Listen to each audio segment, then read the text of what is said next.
So we'll start.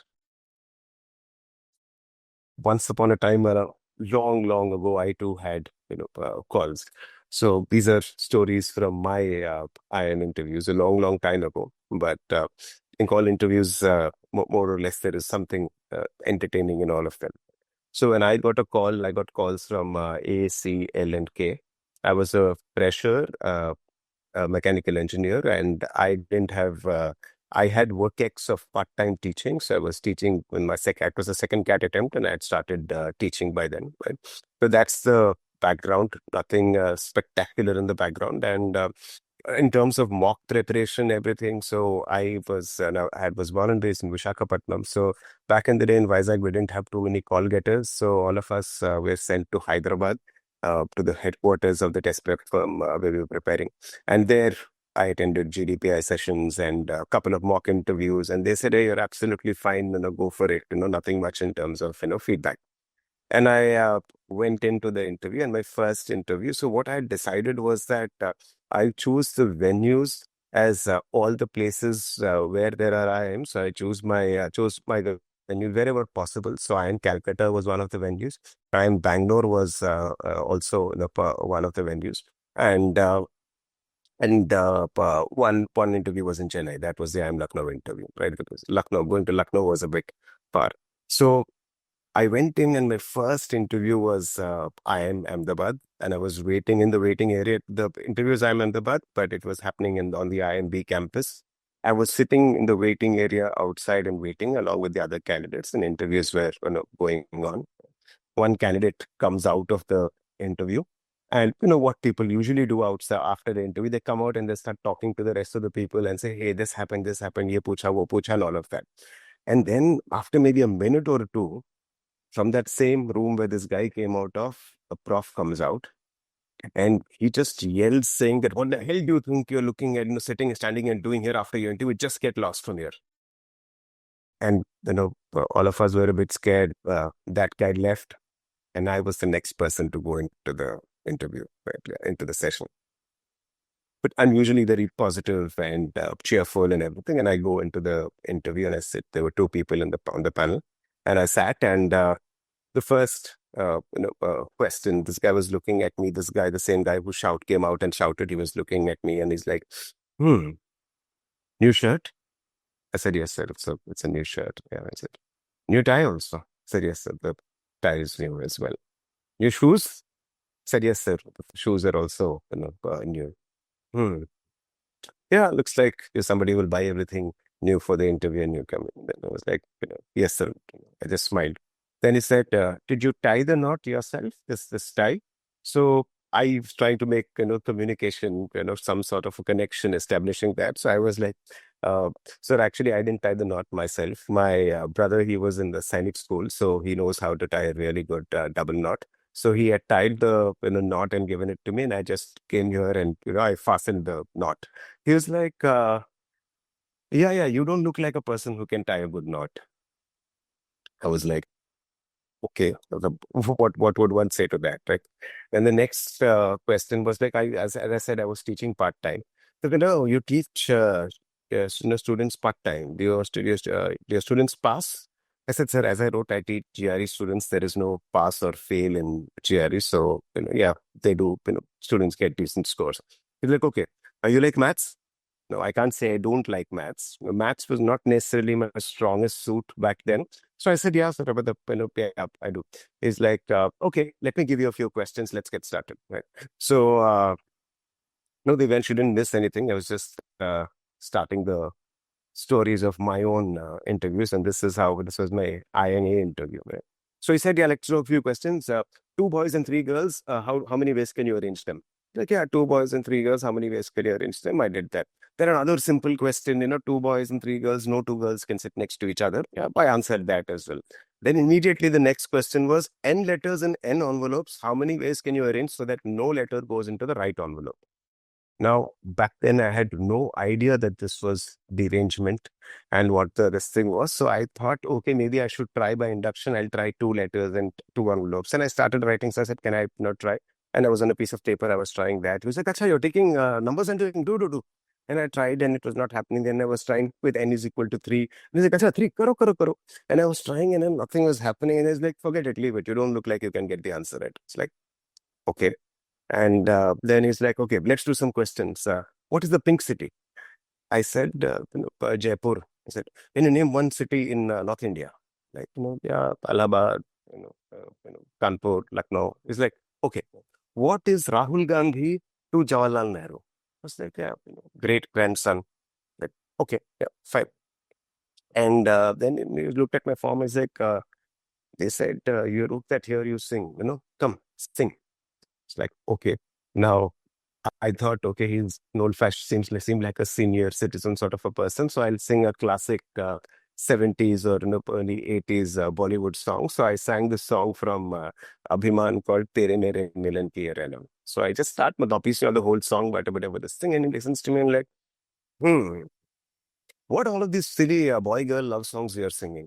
In my mind, I was thinking, what do you want? Boy songs or what are girl girl songs? That was what was going on in my mind, but couldn't say anything. And after that, he said, I'm done with him. Somebody, and he said, do you have any questions to his to the co-panelist? And he was like, okay, what are your hobbies? I said, sir, I watch football and I don't like football. Next. So I said, I listen to a lot of music, I like rock music and all of that. I don't like rock music. Next. So I read a lot of books. I'm into literature and all of that. I don't read it. I don't read literature. Next. I was like, so that's it, sir. Nothing much, beyond that. And he's like, yeah, I'm done with you. It's like, okay. And then he said, you may leave. And I got up and was about to leave. So then he said, do you have any questions for us, by the way? The same serious, the guy who was dragging me through up. So he was like, yeah, do you have any questions for me? So I thought, fighter hamesha jeeta hai. You don't give up very, very easily. So I said that, sir, do you like music? So he's like, does my face look like somebody who likes music? I hate music. My wife loves it, but that's her problem. It's like, okay, good to know. Thank you. And I left. So that was the IMA interview. What I learned from that and all of that, maybe later, but that was the IMA interview. Now, thankfully, back in the day, but you didn't have too much of say speaking to a lot of people and trying to figure out what happened and everything. And I had and still have a bit of a Virender Sehwag sort of an attitude with respect to this thing. You play a shot, you miss, you don't think about the shot you missed, you go into the next this thing. I just put it down to the fact that he was just he was behaving crankily, and what else can I do? So that ended there. And my next interview was IIM Cal, and this was on the on the IIM Cal campus only. So IIM Cal campus, I go in and we're sitting outside and we are waiting and we're having a chat. And somebody was telling me back in the day that there was some saying, like there are 7 lakes, 6 hostels, 5 something, 4 something, 3, 2, 1 something of this sort. So they were discussing all of that outside. And before that thing could end, they came and said, come in. And then I was the next person in. So I went in. One prof, one math prof, I think, and who another prof who I later came to know was a very famous communications prof there called HR and communications prof called Leena Chatterjee. I didn't, she was called Lean Chats on campus. So I had no idea. My friend who had later joined told me that. So I went and sat, and this guy's like, okay, what's the latest news? You're coming from AP, right? So what's the latest news in AP? Now, I had read the newspaper that day, and for whatever reason, in my head, the first answer that came out was that, sir, in AP now in the liquor shops, they've started serving liquor in the shop itself. That also the government has allowed. And he was like, "What? There's so many things that happened, and why are you telling me this about liquor shops and alcohol being served?" In my mind, the thing was that the Chandrababu Naidu government had come to power, on a plank of prohibition. And now, from removing that prohibition plank, also, they have gone ahead and done this. So that was why I thought the news was important. He's like, so many things happened, man. There was a cricket match, and Lakshman scored a century, and this match happened in Hyderabad only, and this is what you have to talk about. He was being friendly only. I said, okay. Then he was like, how do you draw a graph in an Excel sheet? I had absolutely no clue about how one draws a graph in an Excel sheet and everything. I'm like, I'm sorry, sir, no, I'm not really sure how one would draw a map. Sorry, how would one draw a map in an Excel sheet? That was what he said. How would you draw a map in an Excel sheet? I had no clue. And then he's like, "Are you familiar with Excel and everything?" I'm like, "No, sir, not really." Then how did you do your final year engineering project and all of that? So I was like, "Oh no, sir, I did most of the thinking work and my friends did all of the other work." That was my answer. I'm not really into softwares and stuff, right? So at that moment, the ma'am got into the picture. She's like, "Actually, you're not into software and all of that kind of stuff. Then what kind of stuff are you into?" So I'm like, "Ma'am, I'm more into, say, literature and books and all of that." So she's like, "Oh, you're that kind of a boy." So I didn't know what that meant. I was like, "Yeah, okay." And she's like, "What's the last, what are the books you read?" I mentioned a few books and I said, "Yeah, the, last book, the book that I bought and read was English August by Upamanyu Chatterjee." Now that book has a lot of swear words and all. So she was like, "Why do you like the book?" Because there is a liberal sprinkling of four-letter words in it. So I'm like, yeah, that and among other things as well. That's also there, but there are other things in the book that I like and everything. So a bit of a discussion went on and all of that, and then it ended. And again, the same question, that do you have any questions for us? So I should have learned my lesson and not asked anything, but not, I don't see that I should have learned my lesson. I thought I'll ask something. I thought, "Ma'am, outside, when just before you called me, they were discussing this that I am Cal, there is some saying that there are seven hostels, seven lakes and six hostels and all of that." And I know till here. So what are the last two ones? So she's like, "Don't worry, you'll come to know about it in a couple of months." So I went out and I'm like, I'll come to know it in a couple of months. That means that, I've made it. She likes me. I know he didn't like me, but she likes me and I'm getting him. So my frame of mind after that was like super confident that, I had done well in an interview. They almost told me that they have selected me and all of that stuff. Right. So I thought that, and fine, I was in a very, very positive frame of mind and stuff, after that. Whatever had, yeah. I'm not from Cal, so that's the story. That's part of the story is still left, right? So then that was done, and then it was the I'm Lucknow interview. Go to the Lucknow interview, and two people now I know their names. Back then I didn't know. So one was who later was the PGP chairman that I'd met, and the other person was this HR prof called Shailendra Singh. So I went in, and this PGP chairman, prof, so he was sitting and he's like, "Oh, you're from Visakhapatnam. Do you know Madhuri Sivrao?" I was like, "No, sir, no, I'm not, no, I don't know Madhuri Shivra." "You said your dad was in the Navy and that her father was also in the Navy. Do you know her?" She said, "No, do you know Madhuri?" And I was like, "No, sir, I don't know who Madhuri Shivra is. Matlab, how would I know who Madhuri Shivra is? I have no idea what this is." Like, "Oh, okay." And then he looked at my subjects and he asked me a few things about, a few subjects. Why do you have low marks in this and everything? He said, "Why do you have low marks in this?" I'm like, "Sir, in that particular subject, barely 20 people passed out of 60. So yeah, I know I have like 44 or 45 in that subject, but I think it's a great achievement. But I think I did well to pass itself. The highest was around 50 odd. That was over." But then he looked at the other prof, Shailendra Singh. And then he asked me, I don't remember the exact question, but it was something related to economics or something of the sort, a slightly heavy question. And I started answering it. I think, making up stuff, or I was not making up stuff, but I was just, say, trying to guess at what it was. And I was, just saying all of that. And then he was just looking at me like that. And then somewhere there was a pause in what I was saying. And it's like, "You seem like someone who can talk a lot about something without knowing anything about it." So I didn't know what to say, but my immediate response was like, "Sir, I'm just trying to do my best here." So he was like, "Okay, fine." Discussion was over. Pretty fairly short interview, and that ended. And then the last interview, IIM Kozhikode interview, that was also on the IIM Calcutta campus only. Right? But that was not all of these three interviews. It was, it didn't seem or sound. I'm sure they don't come across to you also as like super professional, these school interviews of sort, right? Even now, I can't make sense, not too much sense. But yeah, they seemed like very, very random experiments at interacting with somebody. The IMK interview was the first, and when I went in itself, the person I figured out later again, who was interviewing me was the director of IIM Kozhikode back in the day.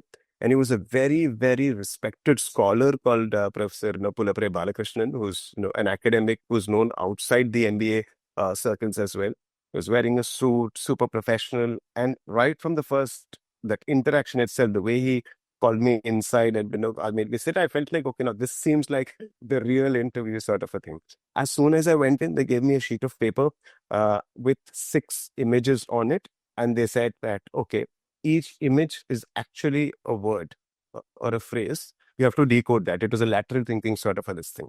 So the first thing was the word stand was written, and under it there was the letter I. So I figured that it's I understand.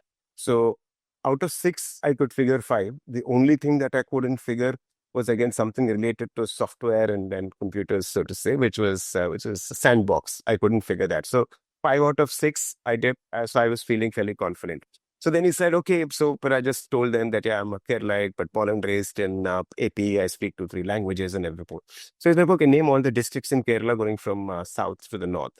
Like, I'm sorry, sir, I've visited Kerala very few times. I don't know that. And he's like, okay, name all the districts in AP going from, or from south to north. So I named a few and I kind of stopped after that. But, it didn't seem like he was ragging me. Then he was like, economics is a social science comment. Again, way out of my depth. I'm a fresher engineer. Economics is a social science. Didn't have too much idea. So I just said a few things and I said, sir, this is not my area. I don't know much about it. And I think a few more questions and that, interaction ended. Full story is done. And by that time, so I got through IMK in the first round. I got through Lucknow on the wait list, and that's where I eventually joined. I didn't make it. I was fine, but Calcutta was the surprise because I was like, I remember, and I was still like searching frantically. I checked multiple times. How is this possible? She told me that I'm almost in and getting into the college during the interview, but that didn't happen. Right? Now, when I look back at that interview, that 4 interviews, I know that when, irrespective of the outcome, how my demeanor was coming across in the interview was very positive and controlled and confident in Lucknow, and Kozhikode. Right. What I felt was that when I look at yeah, maybe the other sir would have felt that, yeah, because AMCAL is known to have a very math heavy curriculum. Also, they prefer people. The math is something that they want a bit of a quant heavy this thing, because a lot of finance, they're known for that and all of that. But what I felt was in Lucknow and Kozhikode, when I was sitting in the chair and interacting with them, I felt absolutely comfortable. If you look at the IIM interview, barring one question, which was the derangement question, I answered all the questions correctly. But I knew that right from the beginning, he had thrown me off guard with this ragging of new shirt, new tie. Don't worry, I don't think you can anyway do it. Your students pass and all of that, right? So I knew, I figured later that my body language and the way I was coming across, I was not at all comfortable in that space. He had made me, uncomfortable. And nobody had told me about a stress interview, and that stress interviews are also a thing.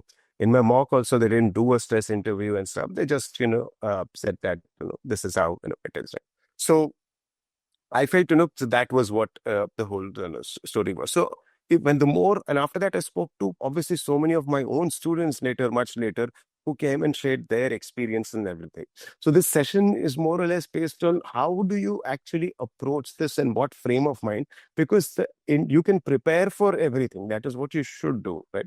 But how that 15 and 20 minutes will pan out, you have no idea.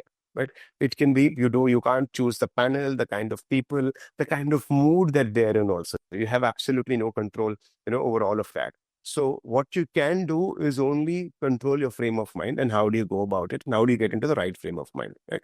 The first thing that you need to throw out of the window is that the interview is not a test. Right? Why do I say this? Because we see this whole process, and I'll tell you how, why this is important later also, is that we see this whole process as a series of questions that if I give the more number of right answers I give, I'm doing well. And if I'm not able to give the right answers, I'm not doing well. Right. So that's how it looks like, to us. Right. But nothing can be farther from the truth. It's not about the number of right answers you give. but it's about how do you conduct yourself during the process, and how do you handle the situation when the wrong answers, are also given. Because if it was only a Q&A, they could have easily made a GK quiz or this quiz or that quiz, right in the CAT exam only, all right? And they could have straight away sorted out there itself, but no, right? What you should look at if it's not a test is that the prospective panel is your client. Why do I say the prospective panel is your client? Because what we need, we think that they are the college, there is this prof, and I am this poor candidate who's going in front of them, and they have the right to just bless me with a seat or not. The complete power is in their hands, right? And I'm a poor student who has to somehow, it's like a college viva that I have to pass. But that's not really the case. Every year, they have one, two interviewers, two professors, and in most cases, also one alum who's there as an industry expert also who comes in. So usually three people, sometimes two people as well. They do this across the country. They go through all of this pain, right? It's a lot of effort, right? And for one seat, how many people do they call? For one seat, they call four people. So your chances of getting in are 25%. So why are they doing this whole process? Because they feel that unless they sit and speak to you, they can't gauge what sort of a person you are. They can't gauge whether you will make a good candidate for their B school program, so that later, once you do that program, and who is the client for a B school? The client for a B school is the corporate, right? So they're the clients. And who are the products that a B school is trying to sell to the clients? It is the aspirants. So unless what they're trying to gauge in this is that, does this person, right, if I give this person a seat in my B school, will this person be a good product then? With that knowledge and with that education, will that person be a good product in front of my client, who is a corporate? When they look at that person as a good managerial candidate and a good leadership candidate for the future, right? So that is what they're trying to do, right? Which is why they're going through this whole process of this long interview, right? So if a college, say, just to take a number, if they have 400 seats, and they're calling 1,200 people or 1,600 people, it averages out to that, right? So that means they have 400 problems to solve. And it is your job to prove to them, so they are a client with a problem, that you are a solution for one of those problems. They have 400 problems and you're a solution, right? So they're a business which is trying to sell a product or a service to their clients, which are B schools. And it's your job to position yourself and to project yourself as a good solution, right? Now, once you know this and make the switch, that it's not a teacher-student or a principal and a student relationship, suddenly things will change, right? Because how will you handle a client? Now think of it. This is not my teacher, and this is who's going to ask, but this is the client. How will you handle a client? Right from the first time when you enter and when you make eye contact, when you smile, right? Will you walk in nervous and underconfident in front of a client? No, right? You will walk into a client with enough safe confidence and self-belief, right? And you'll go in and you'll make eye contact and you say a good hello and good morning or good afternoon, and you'll sit down, right? So that is the first thing. So right before you enter itself, how would you enter into a client meeting? So some of you who, quite a few of you might be freshers as well, right? If you worked in a committee, if you've gone to sponsorships for somebody, right? Even there, how would you, so Sumera, what I'm saying, the problem that they have is that they need a good MBA candidate, right? Which cannot be tested through a exam alone, right? So they want to see do you possess the traits that will make you a good MBA later, right? That would make you a good candidate for their program. You've demonstrated your aptitude to handle the academic rigor of the program by clearing the CAT. Right? You've handled that. Now, this is your chance for them to evaluate, do you have the attitude, right? Why is it a problem for them? Because it's not easy, right? To go through this whole effort of calling four people for one seat and going through this whole process, right? Obviously, they believe that it's not an easy job. It cannot be done, very, very, simply, or it cannot be done through a test. That is why I want to meet people in person, right? So they need a good candidate. They're looking for a good candidate, and it's your job to do that. So those of you who don't have work ex, I'm sure at some form and as part of some committee, you would have not maybe gone to meet corporates or tried to get sponsorship. So think of it in that angle as a completely professional situation that you're handling. So will you walk in nervous and underconfident? No. Will you go there and sit passively? Okay, now teacher is going to ask me questions, or this is a viva. If they ask me, if I know, great. If I don't know, it's a problem. Will you do that? Will that be your body language? Or will you be, actively, trying to make a connection with them and establish a conversation, right? Your body language will not be like, ask me questions, I will answer. Right? Let's see, yeah. Because I've seen a lot of students do that. They look at the situation as, I'm here now. You ask if I know, I'll answer. If I don't know, I won't answer. Right? So that's not what you're going to do with a client. Right? That. Next, will you go in underprepared into a client meeting without knowing anything? No. So you will go in fully prepared with everything that we discussed, the answers to the big five questions, every possible bit of GK that can be asked around your profile, whatever this thing. The key subjects, if you have, what are the most important things within your graduation discipline? You might or might not get asked, but you will go in prepared, right? You won't go in underprepared and into an interview, right? And this is the most important thing. If they're getting tough with you, right? If a client is saying you go for sponsorship to a company and they say, hey, all of this is bullshit. We know, the sponsorship doesn't matter. You will just guys will take that money. You'll have on for your fest. We are not going to get anything out of it. If a client is being, or in a work situation also, if client being tough, in front of them, will your body language drop? In front of them, will you give up? In front of them, will you start sweating? No, right? It's a tough situation, but you are going to nothing in your body language will become unnecessarily aggressive or sad or disappointed or negative, right? You will still maintain that composure throughout, right? So that is something that you should bring here also in the way you're looking at it. Will you lie to a client in an interview? You're having this thing. Will you lie to a client? No. If there is one thing that panelists don't like, is if they feel that you're lying, right? And they absolutely can't, stand that for, the profs, they just can't stand that. They feel like, acha, ye goli de raha hai, so that is something, they don't like. So will you lie to a client? No. So once you have this in mind, now you need to go in and say, what traits should you display? I said they're looking for a good, for somebody who'll make a good manager later. We're looking for somebody whom corporates will also like. Right? That's what they're looking at. So what's the first thing that they need to see? They need to see confidence and self-belief, right? The way you walk in, the way you're not necessarily supposed to strut like a film star or whatever. But they should not say that you're diffident and tentative, right? They should see that you're confident and you have self-belief. So that's the first thing that you should display. Now, these are answers to that, what the questions they asked, previously. Would you walk in nervous and underconfident? No, you would walk in with confidence and self-belief, right? Now, you're supposed to display personableness. Personableness is that you are interviewing for a managerial role, for a program, MBA program, and later for a managerial role as well as a leadership role. Right? So the first, and I think personable means your ability to strike a connection with people, your ability to communicate well. Right. So that is something that should come out in your communication, that you're somebody who can deal well with people. Right. So that personableness and communication skills come in. Next thing, preparedness and purpose, right? You're not going there and, you're not prepared with your answers.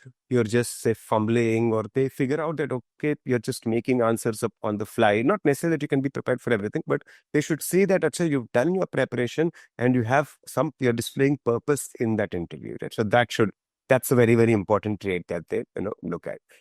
When I said that, will you sweat in front of a client, I didn't know that they do stress interviews. I didn't know, nobody told me that that will be a factor, right? So what you might say, sir, why are they doing this ragging? Is it fair? I think it's not fair, right? Because, it keeps happening. It's not necessarily that it is a policy. It's not necessary that all panels do it. The funny part about the Indian processes is that the only college that I know that has a clear process, for this is IIM Bangalore. They have your form. They look at that form and have conversations based on the form, right? And I've heard very few, very, I almost said no ragging stories or no stress interviews as far as IMB goes. Maybe maybe they might also do it, but primarily that is the only interview where I know that since back in the day, the process is very, very straightforward. There is the SOP, and they'll have a nice conversation with you based on that.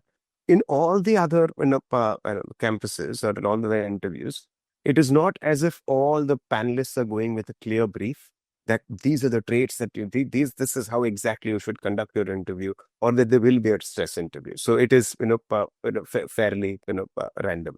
I remember a student of mine. She was like about this poison equanimity only. She came back from an IMK interview and she's like, "No, sir, I lost. I didn't do the interview well. I was it didn't work out." I was like, "Wait, what happened?" She's like, they were doing some. Yeah.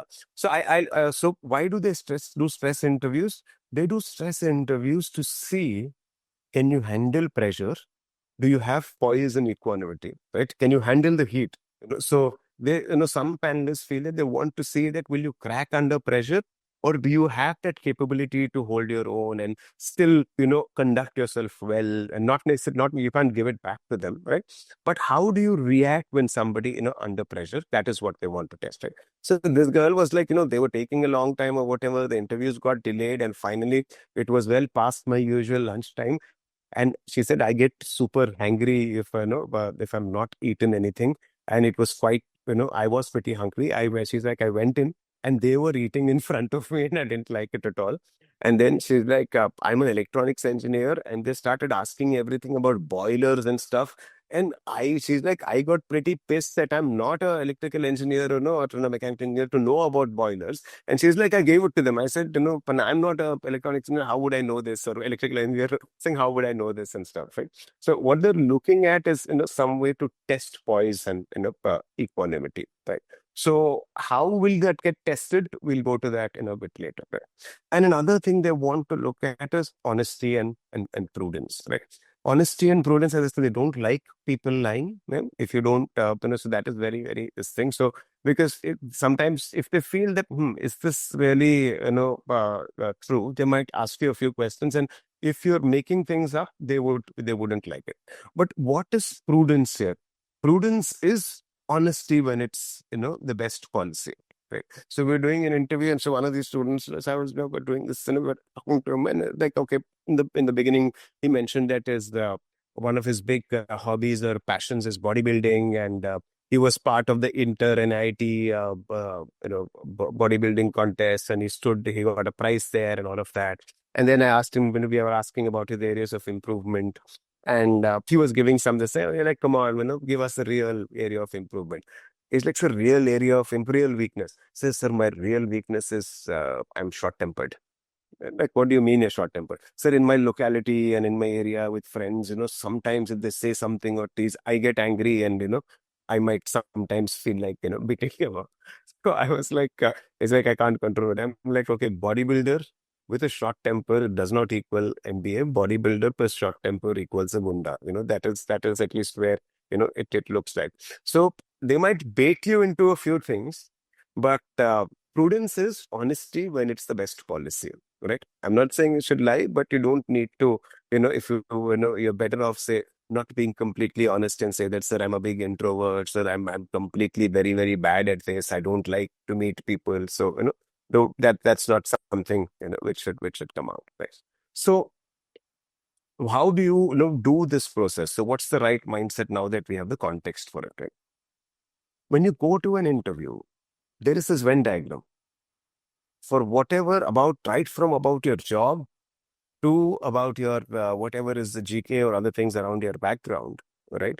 What is that overlap in the Venn diagram is not going to be 100%, right? The overlap is not going to be great.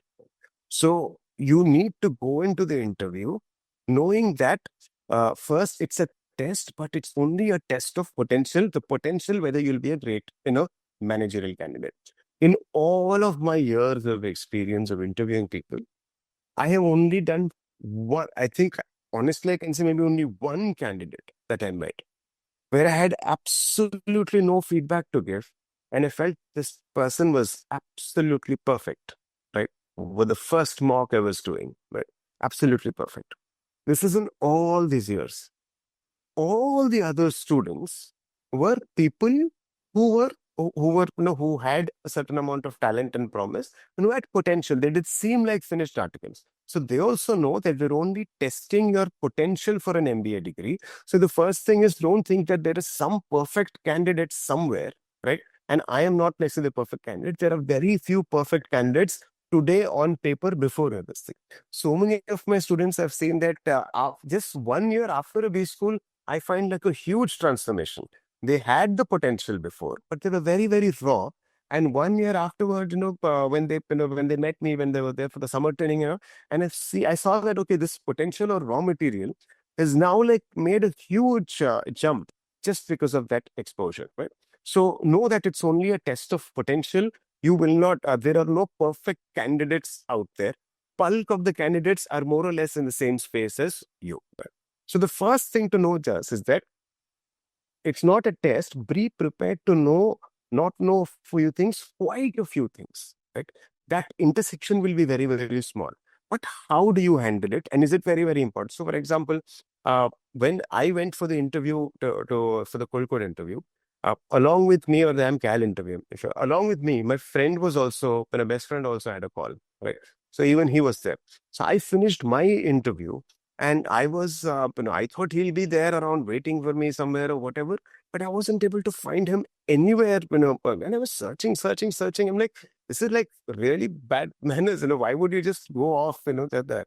And finally I found him sitting in some TV room watching some cricket. Man, what happened? And he's like, bad, really bad. I was like, what? What happened to happen? There was like 7 straight questions. I said, I don't know. I said, I like movies. So they asked me like, who is a world famous director from West Bengal? And he said, no, can't think of anyone. And they said, Satyajit Ray. And he's like, oh yeah, right. Now, what I know from my friend is that his demeanor will always be casual in the sense that and professional and cool. So, for example, that's his natural demeanor. Not exactly that everybody has to be like that, but a version of that. So, when he said, what is when they said Satyajit Ray, his response was, "Oh, yeah, I forgot. That's it."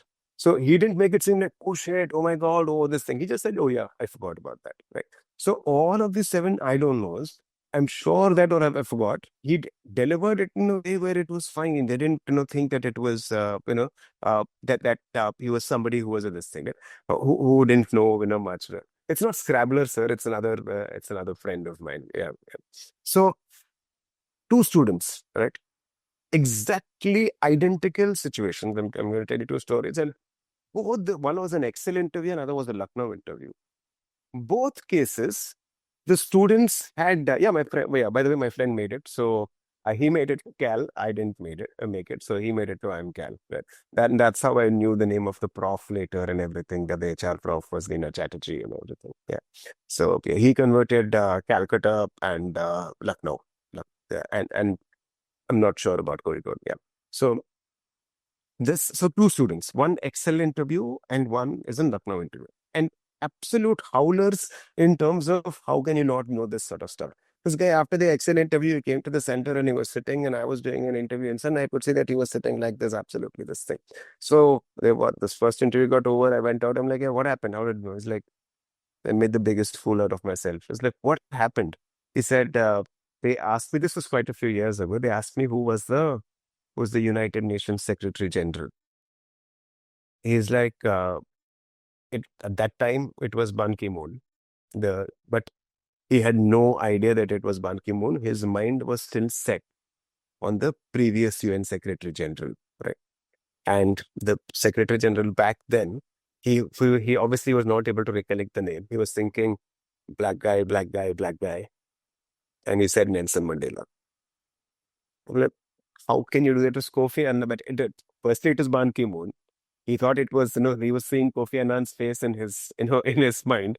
And then he came out with Nelson Mandela. I was like, okay, at least you said the name of a politician and not an actor like Morgan Freeman or Samuel L. Jackson or Lawrence Fishburne or somebody. At least you went somewhere close. So, but in the interview itself, he said the moment I couldn't, I said Nelson Mandela and they laughed, I just felt that the whole interview was over. Another student, same year, I'm Lucknow interview. Right? This guy goes in and they ask him of all things, who's the president of India? Right? And this was his response. He was like, ma'am, I can see the face right in front of my eyes, but the name is just not coming to my mouth. And so because he was reacting very earnestly and naturally and genuinely, he's a pleasant, he has a pleasant disposition. He smiles and, all of that. So he said, I just not get it up. I'm so sorry. I'm just not able to recollect. They also had a good laugh that he doesn't know, who the president of India is. And then what happened was on his way out, as he was going towards the door, he figured this out. And then he turns and, ma'am, I remember it's Pranab Mukherjee. Yeah. So if you see the same situation, the way you say it is different. So what I would suggest is there are two kind of situations that can happen. One, you know this, but you're not able to recollect it. So the first thing said, ma'am, sir, can I just think? I'm not able to recollect. Can I just think for a bit? And you can think. And in case you're coming up with an answer, but you think it's a guess, I'm guessing here. I'm not, I'm not able to recollect it right. I'm guessing here. Is it this? Right. If you're making an educated guess, right, not a random guess. Yeah. Suppose it's a area about which you don't know anything about at all. Don't say I don't know. Say, I'm sorry, ma'am, I'm not aware of it. With not necessarily feeling sheepish about it or whatever. It's okay. A few GK questions here and there are not going to make a huge difference, because the questions can be all sorts. Once I was at an airport and it was very clear there were a couple of B school students. A B school interview is only, it was right around that time, and they were like, "Yaar, mujhe to eyesight. I'm into bodybuilding and working out and everything." And they're like, "Okay, what is the longest bone in the human body?" Or मैंने बोल दिया, abs. So that's how this was. It was. So they will ask you, GK questions, as a this thing, but you can never. You can only prepare this much. You do all your preparation, you can, and after that, how you handle it. Right? So be prepared to not know a few things. Be prepared to be punched around, right? So if you know beforehand that it might not happen, that there is a chance that you might be a bit unlucky, and the panel or maybe one of the panelists is a bit grumpy, right? And one of the panelists is not in a great mood and might decide to just, stick it to you a bit. Be prepared for that and know that, okay, no matter how much they try to put me under stress, I will maintain my cool. And I know that this is a stress interview and I'll handle that, properly. And show that, I can handle, whatever is this thing. Right? One of the things that you can do to do that is that I think all of you would agree that, say, compared to even 3 years before, right, or 5 years before, you are much more mature and much more sorted than before. Yeah. In terms of your body language, in terms of your demeanor, in terms of how you would handle things. Yeah. So obviously it is true, right? So imagine yourself before going into that interview and all as 5 years older than where you are, right? Find that slightly deeper center, right? Find that center where you're in that mode where you're going in as somebody, 4 5 years older, a professional who's going to have that chat. And that will always help you, because it's always important to figure out the right, attitude and the right, whatever, I wouldn't say right personality, but the right center to find. Yeah. So do that. That will be very, very, useful. Right? If you have worries about your communication skills, don't worry about it at all beyond a point. See, what matters is how the earnestness and the honesty and the enthusiasm in the communication. Right. So that is what's most important. Right. And once you are in that space, it will come out without any problem. So don't worry about that at all. Right. So as I was telling people the other day, so my mother tongue is Malayalam, but I have not spoken Malayalam on stage, and that too formal Malayalam in front of a lot of people because I was born and raised outside. Right? So as part of this translation that I'm doing and stuff, so because and I think in English, right? So I was nervous the first time when I was doing this. Okay, if I talk too much English, they won't like it because if it's a hardcore Kerala audience that is sitting, they know you're a Malayali, and then if you go to English, they feel that acha ye thoda style maar raha hai, right? So I knew that I had to speak this thing, but I was a bit worried that will I find the right words, when I'm, instead of a casual chat if I'm doing this. But I trusted myself that okay, go there and be involved completely in the situation, and it'll come out. And it was really, and the second time also, but first time I did it and it was absolutely fine. I was like, okay, take it. If I'm just in the situation and I'm communicating, I will do a good job. Right. Even if there is a few a word here and there that's not right, it's absolutely fine because being in the situation is more important, and communicate one having that intent to communicate is very, very important. Yeah. Most importantly, as I said, there are no absolutely super great resumes that are there around. If you don't believe in yourself, nobody else will. So, in this context, an important point is that don't think about your cat percentile. Don't think that, okay, my cat percentile is not very, very high and all of that. So, first thing to remember, they have your scorecard in front of them, right? Because the process they designed in such a way, they don't want a high percentile to affect the mindset of the panel. They should not, because it's me, oh, this guy got a 99.9, and this girl got a 100 percentile. It's not as if they don't want that positive predisposition. They were like, this aptitude part is done. You now only have to evaluate the candidate for their MBA potential, which is why I had a colleague no longer working with us who had 100 percentile, right? He was from IIT Bombay, but he did not crack IIM Cal the first time around. They didn't know he was a 100 percentiler, and they felt he didn't have that potential first time around. He cracked it the second time round. Yeah. Now the next thing to know importantly in this context is that I happened to a few years back meet one of the alums. I said alums are also on the panels, right? So one of a very, very old alum of IIM Calcutta. So he is very good. He's very good friends back in the day from the time he was back then. IMS was a correspondence company. And he had IMS material, and he was from Bombay, so he had met our founder Rane sir and everything, and he had also interacted in the past. So he's good friends with our MD. So they had come for some other work to Pune. I was based in Pune. In the evening, we were having a get together. Now, I know that he's a, what you call, he's a panel based. So, one, I obviously wanted to understand about the process and ask him about the, process. But you know that, in a formal, in this, settings where you're meeting people over drinks and dinner, you're not supposed to first think that, okay, I want this somehow. How can I get this about somebody? Like, I should know it. So I absolutely sat and we were just having a chat. We were having a couple of drinks. We were speaking about all the things, why they came to Pune. Both of them had come for some this thing. Then he started talking about his son who was in the US, and he was talking about how the education system is there. We were having a chat. And after a few drinks, he himself said, about these interviews and all of that. He said that the process is that they don't want the final selection to be a function of maths. So what do I mean by be a function of maths? So he said, suppose we know that for all the weightage for CAT score, 10th marks, 12th marks, there will be one set of marks that the person already has, right? Now you have the interview marks coming in, right?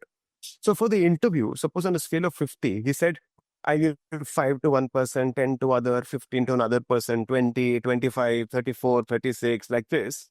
Then what will happen is that finally, it will be just a function of maths. Maybe somebody has a very high CAT score and 10th marks, 12th marks, and he got a 30 or he or she got a 30 in the interview, and that person cracks it, and somebody whose CAT score and other marks are not very, very high, but got a 45 in the interview might not make it, right? So they don't want it to be a mathematical process. They are like the aptitude and the profile part is done. The only thing that this interview is supposed to filter out is one thing. Will this person make a great MBA candidate or not? And this answer is a go, no go answer. Yes or no. That's it. There is no maybe. So he said, they either give a 5 or a 45. That's it. Right? So if I give a 5 to a candidate, I say, no, the person is not ready to do an MBA right now. despite say having 100 percentile also, that person might not make it. Right? At the same time, I give a 45 to somebody, so who I feel is a great candidate. Then, despite not necessarily having the, maybe the overall composite score at the end of 10th mark, 12th mark, graduation marks, and everything, despite that not being that very high, that not being right at the top, because of the 45 in the interview, that person accepted.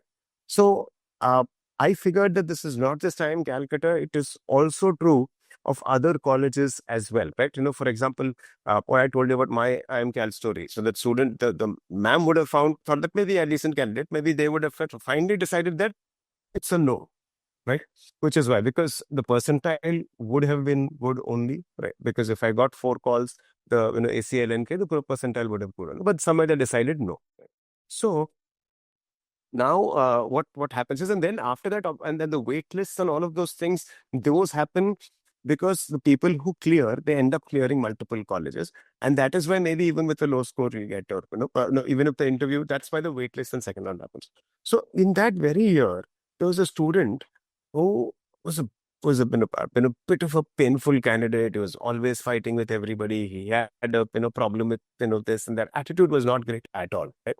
So after the IIM Indore results were out, he came and said, I want to file RTI, sir, against this, because there is no way that I could not have gotten selected, because this is my CAT percentile. This is my 10th marks, my 12th marks on this thing. Now, unless I did the calculation, he said, unless I got less than 5 marks in this interview out of 20, there is no way I could have not made it to IIM Indore, because everything else is in place, everything in this thing. Or 5 marks, to sir, anyway they will give. So in my mind, I was thinking, so you're thinking maybe they will give 5 marks, but if they want to say this is a definite no, right? Then obviously they might not have given you that 5 marks also. They would have given you, less than that, right? So the most important thing to tell yourself is that you have as good a chance as anybody else right now. The odds are 25%. Right? There is nobody else from an IIT or from here or from there, or with great 10th, 12th marks or anything, with a better chance. The chance is exactly the same right now, 25%. Yeah. So if you don't believe in yourself, nobody else will. People talk about what to wear, how to dress, and all of that. I think the most important thing you can wear is a smile, right? So having a pleasant disposition in is very, very important. So that is the whole thing. So always do that. It works. When they say that whole movie dialogue that you had me at hello, it's not very completely true, but it's true to a very large extent that people evaluate people based not just purely on say the questions and the answers, but how the interaction goes and how the interaction feels, right? So that is is possibly very, very important, right? So what you can do from now on, so for whatever the colleges, we have videos in the GDPI module, watch all of that, right? So we have a VAT GDPI lab. So the VAT lab will get launched tomorrow or day after. So where you can practice enough and more past topics in terms of writing and stuff. Right? In case you haven't watched the All About Specializations video that I made, just watch that just to get an idea of what these fields are. If you know everything about about marketing, about finance, if you know about those domains, if you've done up your reading, absolutely fine, right? So I feel everybody should write the IMB SOP. I have a blog post up on my blog as well. The blog is thecatwriter.com, on that as to how to write. Even if you don't have an IMB SOP, you should do this entire, because that IMB SOP is the perfect prompt, right, of what interviewers are likely to ask for and what they want to know about you, right? So I think if you write that SOP, that 300-word exercise will give you a lot of confidence in terms of that can be that master template, right? So look at that post, why everyone should write an IMB SOP. Just type thecatwriter.com and you'll find, that's my blog, and you'll find that there, right? Practice speaking out your answers, right? So I think this is something that always helps, say practicing speaking out your answers, rehearsing those things. where if you feel, tell me something about yourself, for example, you should time your answer and see how long that is, right? Is it going way too long? Are there things that I can, cut out of it? So, because sometimes people don't realize they start talking and it's going on and on and on and they're not ending, right? So, speaking out, practice timing, the better prepare, the better you prepare, the luckier you will get, right? So read news inside out, even on the day of the interview, right? So usually they want to check that, okay, do you have, is it a natural habit for you to follow the news and world affairs and economics and all of that? Or have you just mugged up something for the interview? Which is why they're very likely to ask you something about that day or just the day before. So make it a habit to read the news, inside out, from now on till the, day of the interview, right? And then the most important thing is whatever you're going to talk about, right, in an interview. This is especially true for any cap round interviews. Whatever is going to come out of your mouth, do full research on it. Sometimes it can seem very, very stupid, but you can also plan for the interview perfectly. So there was a student of mine who was going to the cap round interview. And cap round, they tend to all the baby I and the stuff, and they tend to do a lot of GK. That was very, very obvious. Right? And typically, the way they do the GK. So remember this question I told you. What did they ask the guy who said he goes to the gym? They asked about which is the longest bone in the body, correct? So this case of this particular student, so I told him, so he said, so his story was that they ran a sports goods store, and the sports food store specialty was volleyball equipment, right? So I was like, learn everything about volleyball that you can, right? From weight of the volleyball to dimension of the court to height of the net, any differences between men's volleyball and women's volleyball, every damn thing that you can about volleyball, which becomes a GK thing, learn about it, right? He learned that, absolutely went in. And surprise, surprise, they asked him these same questions only, weight of the volleyball and everything. And at the end of at the end of the interview, they said, it was wonderful speaking to you, right? You were a great candidate. And he got through. Right? So I told this to another student. And this guy was like, okay, now, so whatever you're going to say in terms of hobbies also, suppose I say I love reading, right? Have a very, very clear this thing that this is what I read, and these are my favorite authors, and these are my five favorite books. So this is what I watch, this is what I do, right? So have that information ready for follow-up, right? So they'll do this. Suppose you like trekking. It's unfortunate, but what they will ask you if you like trekking is, any idea what will they ask you if you say trekking? If they're doing GK. The first thing they will ask is, want to guess? Yeah, what are the five, name the top five, mountain peaks in the world, the top five mountain ranges in the world and all of that, right? So, or say if you say go trekking in the Himalayas, then they'll ask something about the out of the other ranges, mountain ranges in North India and all of that, right? So this is what they tend to do. So one student, this guy was like super sharp or rather slightly over smart, very, very, very smart and fun kid. He got in also. So he was like, whatever hobby I come up with, they're going to ask GK questions. How can I come up with a hobby which does not have GK questions? And he was thinking about this. And one fine day, he messages me at night saying that, Tony, I think I found the perfect hobby. Like, okay, I'm not going to, reply at 12 o'clock at night. So next day, he's like, yeah, I was like, yeah, what's that? Like, the perfect hobby is cooking.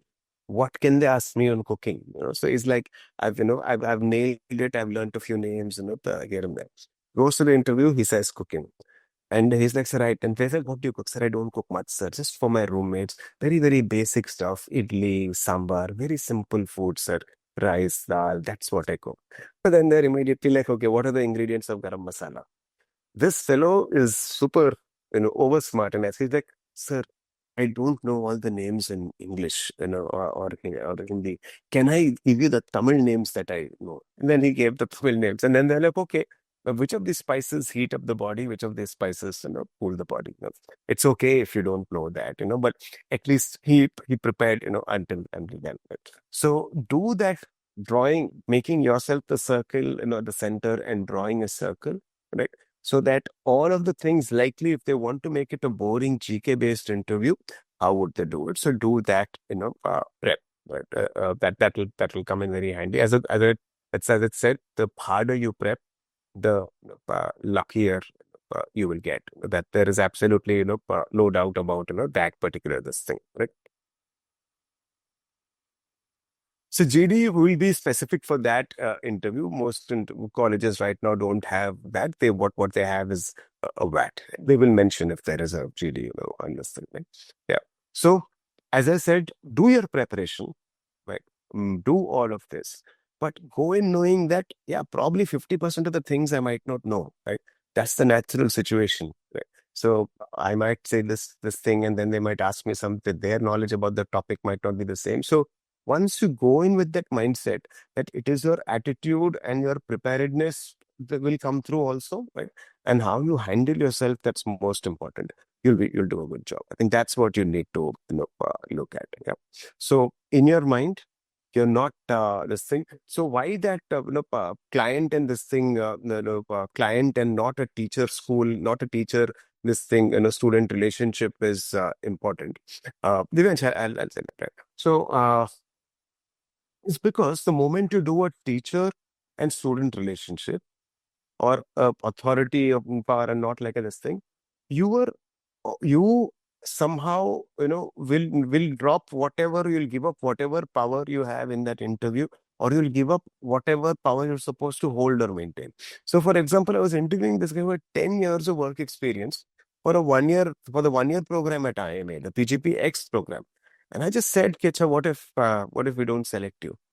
Until then, he was sitting like this. The moment I said, what if we don't select you? He's like, what's that? Oh, immediately the entire body language completely changed, as if something had happened. I did. What if we don't select you? It shouldn't be to this thing. And I've applied to a few colleges. Sir, a 1 year program is something that I want to do. I have 10 years of work experience, so I'll take another shot. Maybe next year I'll apply to a few colleges abroad. So it's just completely about how you handle that. Yeah. So that was what I wanted to cover in this session, so that you know that irrespective of everything that happens, you're in the right headspace and you treat them and you treat the person like a client. So yeah, so that's the session. All the best. Yeah, and yeah, it's do the harder the more you prepare, the luckier you will get. Yeah, and try staying in that mind space that is there. Let's open up what I said in terms of say do that this thing with your friend, and it should help. Yeah. So all the very best, guys. Thank you.